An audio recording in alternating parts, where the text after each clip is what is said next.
Hello! In this video I'm going to talk about the Monotron and about ways of modifying its sound by using audio effects. I'm going to start with some rather obvious things and then I'm going to go over to the more complicated things. So, let's first try to fix some of the problems the Monotron has. One of the problems you should be able to hear right now, even though I don't play anything. Do you hear it? Well, it's the noise. The Monotron is very noisy. That's probably due to the batteries, because it feeds on two of those tiny AA. It's only 2.4 volts altogether.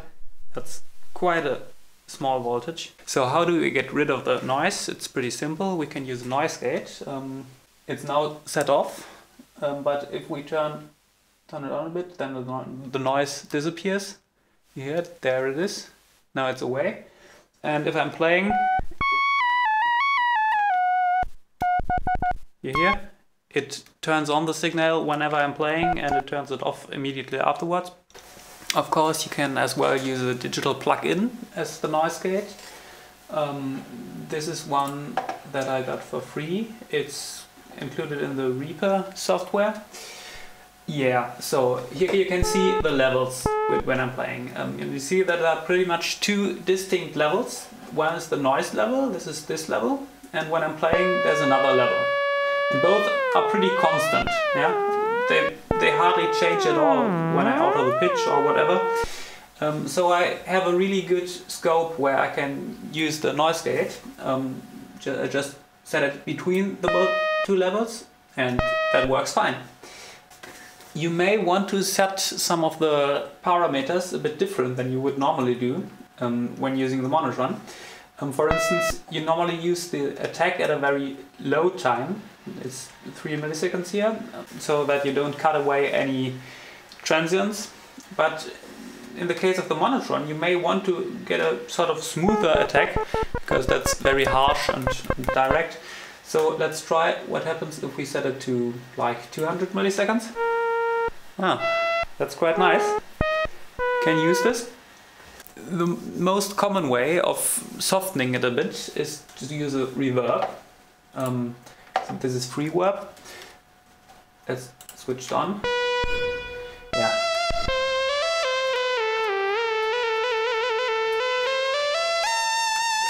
The sound immediately gets smoother and yeah, better to hear. You now notice something nasty. If I release the notes, it always gives us a bit of a boop sound. But we can easily roll this off using a high pass filter. Set it to something like this.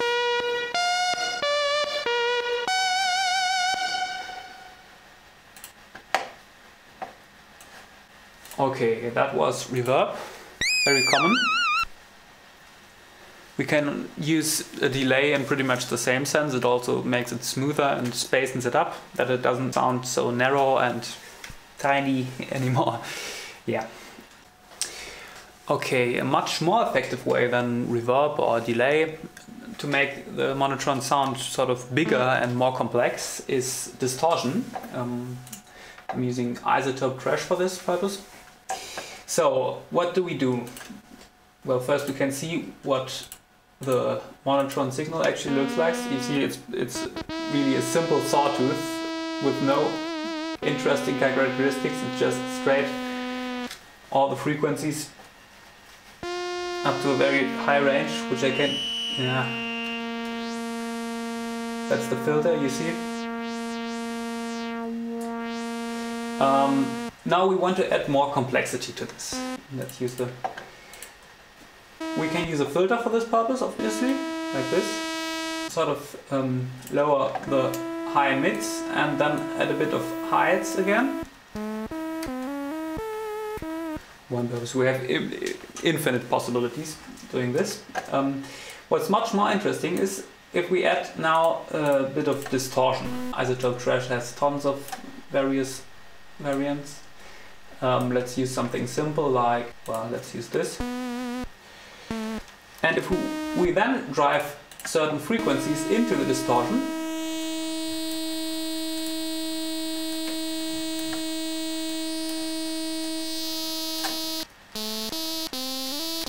If we now lower these frequencies afterwards again, let's do it this way.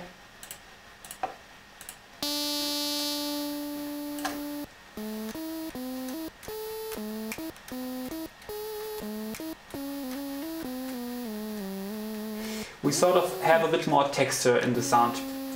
We can also use, instead of a simple filter, such box models to really simulate a guitar amp. Let's use anything, don't know, how about this?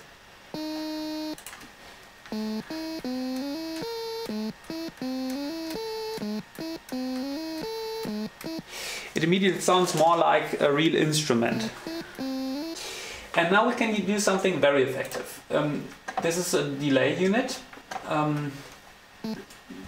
As I told you, we can also simply add a bit delay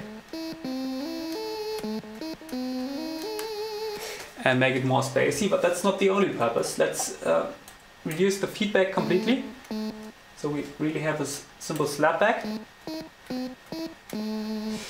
What I want to do now is put this delay, not after everything else as you would normally do it, but I want to put the delay, here it is, that's the delay, in front of the distortion, here. And that gives us an interesting effect.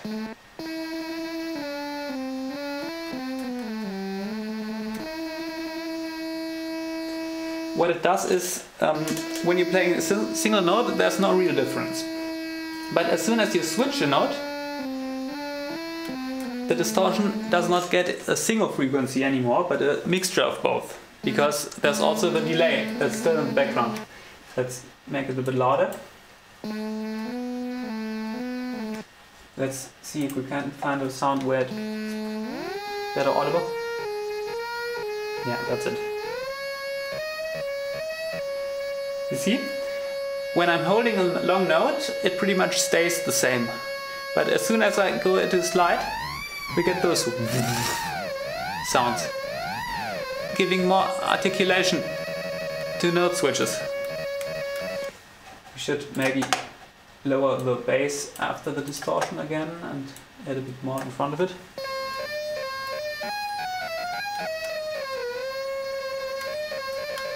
This really gives us a nice bite whenever I change the notes. By the way, the same effect is also quite essential for a good Hammond organ sound. Like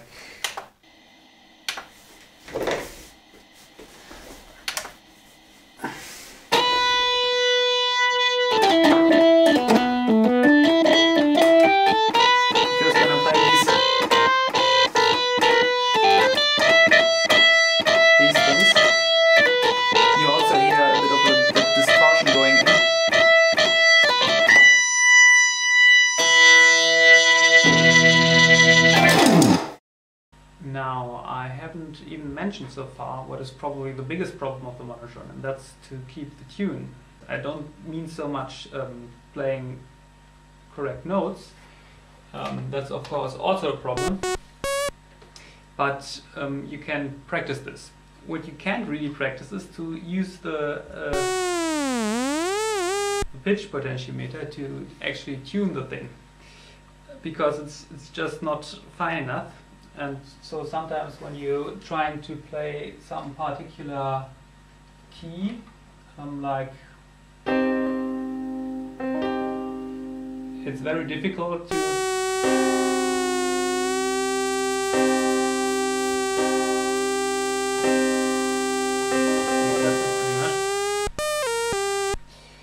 but it's really difficult to do that quickly when you're playing live or something, so that's not really practical. In order to improve this problem, you need somehow pitch detection. I wrote this program here. Well, I didn't really write it, but I used Synth Maker for doing it. And that's a very nice program. You can build all kinds of, obviously synths, but also effects and something. I have made this little module called Monotron Frextract, so you see it's obviously made especially for the Monotron. What's going on in here? we have this module here, get frequency. That's the interesting part. Okay, that's quite cryptic now. What's going on here? Well, suppose you were to measure the frequency of a signal like the monotrons. Let's have a look at this signal first. We can use this way. OSC. Okay, here we have a little oscilloscope. Too small. Now we can have a look at the monotron's waveform actually. If the processor does it.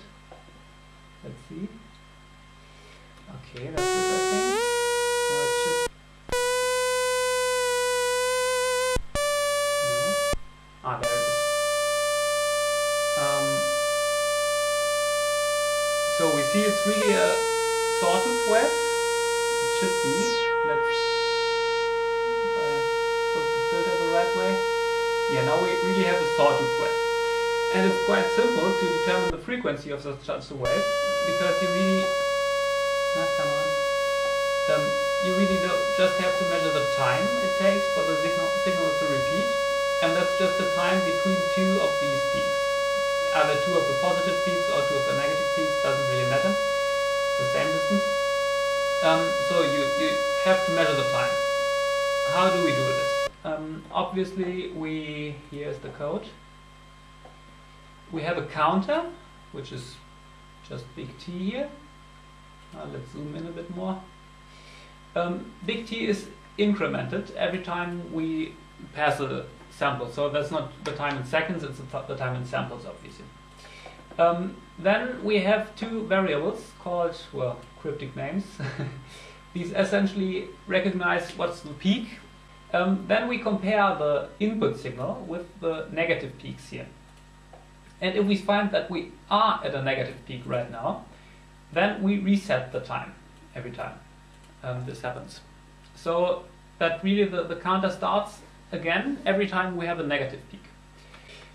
We also have to calculate a frequency from the time, but that's quite easy. It's really just 2 in this case by time 2 because, well, it's not really 2. It's a half times 2 divided by the time. So then we have a frequency signal. Now we can use this signal. I'm now going to turn off the monotron signal here. We can use this pitch signal, pitch is frequency pretty much the same, to control another synth, or just as another oscillator. Let's use a simple, let's use a triangle here. Here's the triangle, and we connect it to the pitch output of the frequency extractor. So the triangle will now be sort of in sync with the monotron. We can hear this, we need the output.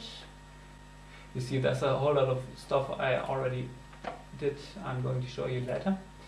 Now we connect this triangle to the output. Here we go. Oh, so you hear it sounds quite nasty at the start. Yeah, you see it now reaches all the points when I'm playing. As long as I'm playing, that works out quite well. When I'm releasing the notes, then it just keeps the frequency. Okay, that's of course annoying to have these notes that go on all the time. So what we will do is just disconnect this. We can quite easily now also detect the volume of the signal. You just have to measure the difference between the peaks. This comes out here. See, level. There it is. That's a bit of processing. We can use a attack time and release time and a threshold to avoid the noise and such things. Then we multiply this with the signal that we want, which comes from the triangle oscillator here. Right, multiply this and route this to the output. And let's see. That's quite good. You hear that's the triangular sound, but it's completely controlled now by the ribbon keyboard.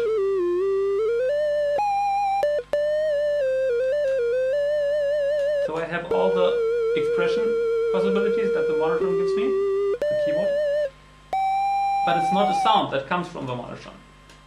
That's already quite a good thing, but it's not really what I wanted to do, because I actually wanted to retain the sound of the Monotron but change the pitch. Now I did the opposite. Yeah, what I'm going to do is I'm not going to use the frequency signal as it comes from the detection, but I'm going to recalculate this. There is a MIDI signal that comes in here. The MIDI comes from this keyboard, or actually from the pedal. What it does is, whenever I receive a MIDI signal here, it ensures that the last pitch that I played is made equal to the frequency that this key should actually have that I play. Let's see what happens if I do this. Now here comes the modified pitch signal. Now let's hear to this again. I route it to the multiplied output. First I'm just normally playing, but if I'm now pressing a key on the keyboard, you see, the frequency changes to the key immediately.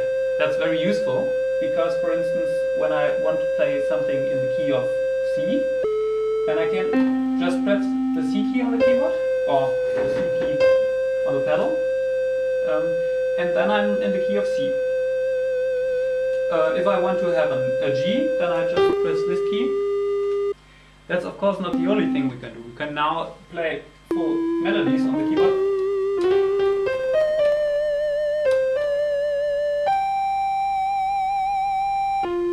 And it really follows the melody. But I can still do a vibrato here, and I can also do pitch bends.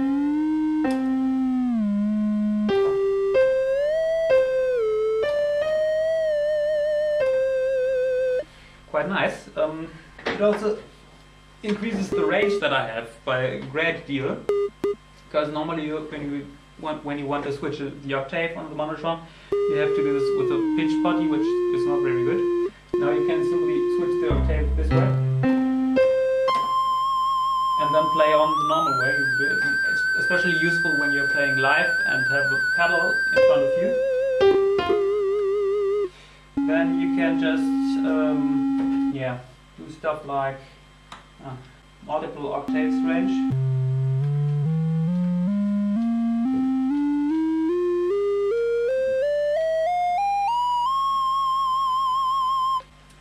The great thing is now you have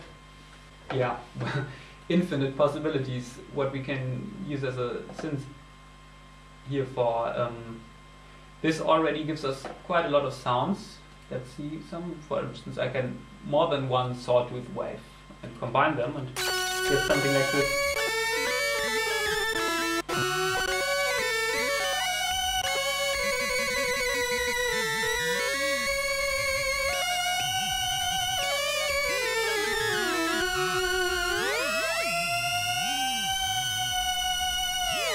We have sounds like this one here.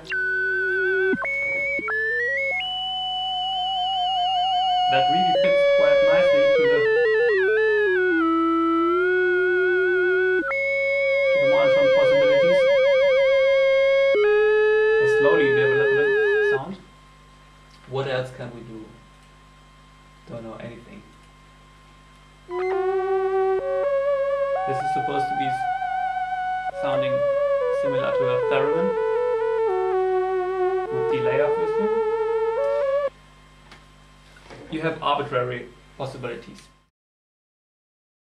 Now, so far I have only talked about modifying the sound of the Monotron as a sort of melody synth.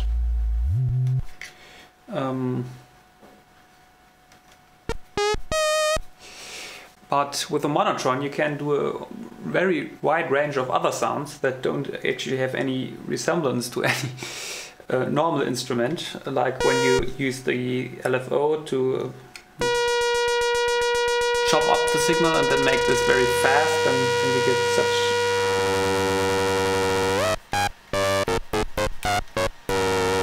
more noises than tones.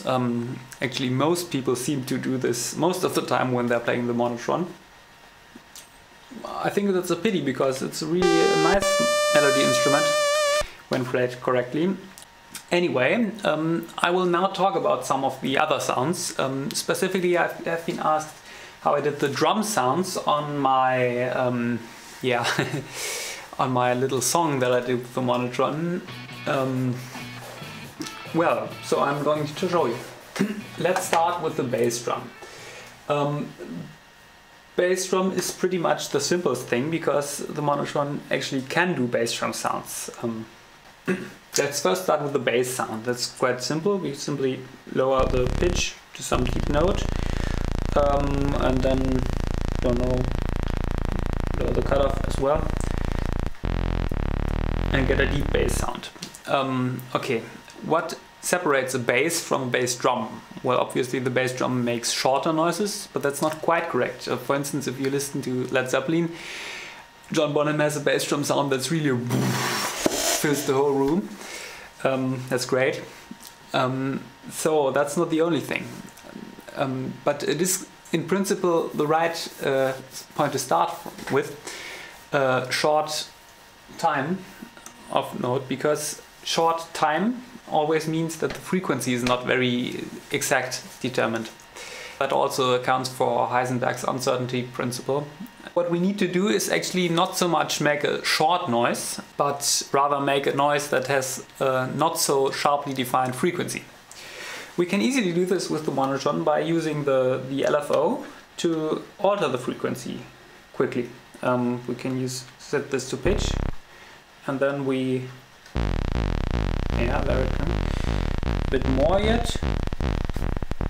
Yeah, I actually use the LFO not only to set the pitch, but to set pitch and cutoff at the same time. That's possible. There's no position for this, but you can put it in between two positions.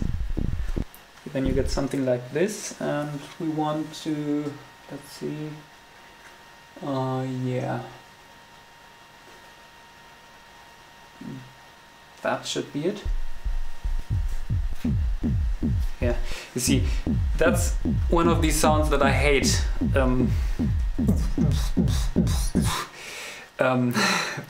But when you're playing it low down here, then it's really a very mellow and hardly perceivable bass throb.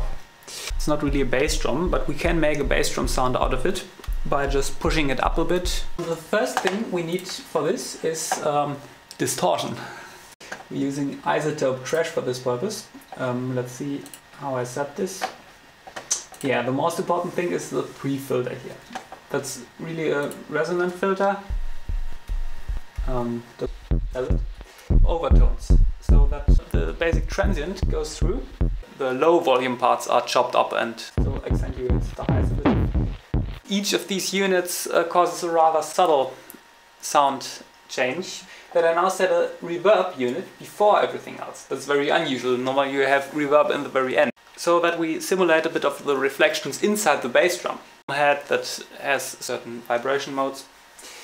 This is the Cubase standard reverb. Newer Cubase versions have much better plugins. This is really old. Anyway, it does what we want. Let's go on. I'll switch this off again. With the hi-hat. Okay, now obviously for the hi-hat you need a complete opposite sound than the bass drum. It's not low, but it's very high.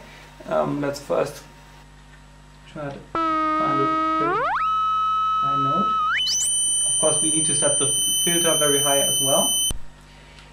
Now I'm going to use this thing that you can really crank up the LFO very high and give extra frequency.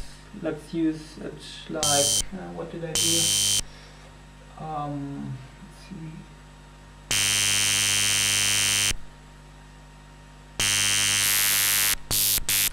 So this is really a very thin sound. It does not at all sound like a hi-hat, but it has the right frequency range at any rate. Now the first thing we want to do with this is remove this, what the LFO does. I mean, I could set it down and then would I get this twitter sound of mine. If I set it too high, then I get a real note. I don't want this either. So I'm sort of doing a compromise. But this gives me still quite a bit of a trigger effect, which I don't like. I'm using a chorus now to remove this. That's quite unusual because normally you use a chorus on sort of long guitar chords or things where it really gives you a broad and wide sound. I'm now using the chorus in a complete different manner. To explain this, it's good to know what a chorus actually does. It really is just a delay on many ways. It just splits the signal and delays it at different times. Why does this sound like a chorus? Because the delay is then varied in time, so that you actually have the Doppler effect, that the portions of the sound that are sort of accelerated get a higher frequency and the other get a lower frequency. Now I'm not really using this, but I'm really using the fact that a chorus has various delay stages. So when I insert this signal, let's see how this sounds, you really could hear that it has sort of breaks, where the LFO cuts in. And by switching on the chorus, I'm sort of smearing these breaks that are always at the same intervals out, and they are, because the chorus alters the delay time, it shifts the points where the LFO cuts in. So it cuts in at a different time each time it does it, and therefore you don't really recognize it wasn't LFO in the first place. It's more like a noise now, which is great because a hi-hat really is more noise than tone. But that's not all, it's still, yeah, this really sounds like radio noise. It's not what we want for a hi-hat sound. So I'm using another reverb unit. Again, not really as reverb, but rather to simulate the reflections of the sound inside the hi-hat cymbal. And then I'm using another trash unit. What does this do here? It's more a filter than anything else, you see. Yeah, gives a bit more resonant frequencies and stuff, and it also, yeah, bit distortion is always good. And then I put another chorus after it, and the final result is really, it does still not sound like a hi-hat, but it's a bit like a shaker, something like that. Oh, something important I forgot. This trash plugin also uses the attack effect of a compressor again. The compressor is set to large attack time so that we really attenuate the signal that follows and have a sort of clicky attack when I hit the note. Yeah, good. That was the hi-hat sound. Now we go to the snare. What actually forms the sound is this sort of trash plugin, because this has a snare simulator here in the box model section, which really simulates the frequencies that a snare has. And yeah, this is still the hi-hat sound. Still, when I root it through it, you can almost hear the metal spirals of the snare. Good, but let's turn this off again for a moment and set the monotron to the correct settings, which is something like this here.